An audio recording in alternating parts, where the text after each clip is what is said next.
छोटी सी लालटेन और एक सपना। एक बार एक छोटे से गांव में तारा नाम की एक लड़की रहती थी।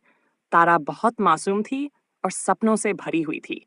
उसका सपना था कि एक दिन वो दुनिया के सबसे बड़े शहरों की रोशनी देखेगी। लेकिन उसका गांव इतना छोटा था कि वहां न बिजली थी, न ही बड़े सपने देखने वाले लोग।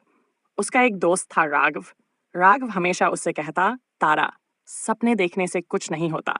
सच तो सिर्फ खेतों में है, मेहनत में है। लेकिन तारा हार मानने वालों में से नहीं थी। एक दिन तारा को अपने दादाजी के पुराने घर के कोने में एक छोटी सी लालटेन मिली।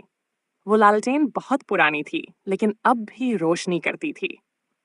तारा ने सोचा, जब तक मैं बड़े शहरों की रोशनी नहीं देख पाती, तब तक ये लालटेन मेरी दुनिया रोशन करेगी। तारा ने उस लालटेन को अपने सपनों का प्रतीक बना लिया।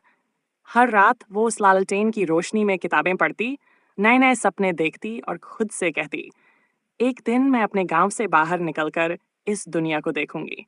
एक रात जब सब सो रहे थे, तारा ने अपनी लालटेन के साथ गांव के बाहर कदम रखा।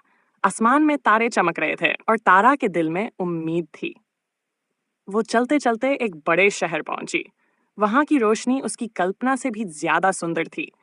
लेकिन उसने देखा कि वहां के लोग खुश नहीं थे।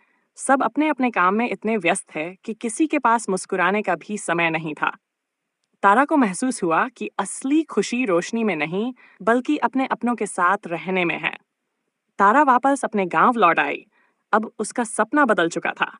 उसने ठान लिया कि वो अपने गांव को ऐसा बनाएगी जहां हर कोई खुश रह सके और सपने देख सके। तारा ने उसी लालटेन की रोशनी में गांव के बच्चों को पढ़ाना शुरू किया। उसने उन्हें नए विचार दिए और सपने देखने की हिम्मत सिखाई। धीरे धीरे उसका छोटा सा गांव एक बड़े सपने का हिस्सा बन गया। और वो लालटेन, जो कभी तारा के सपनों की प्रतीक थी, अब उसके गांव की नई कहानी का प्रतीक बन गई।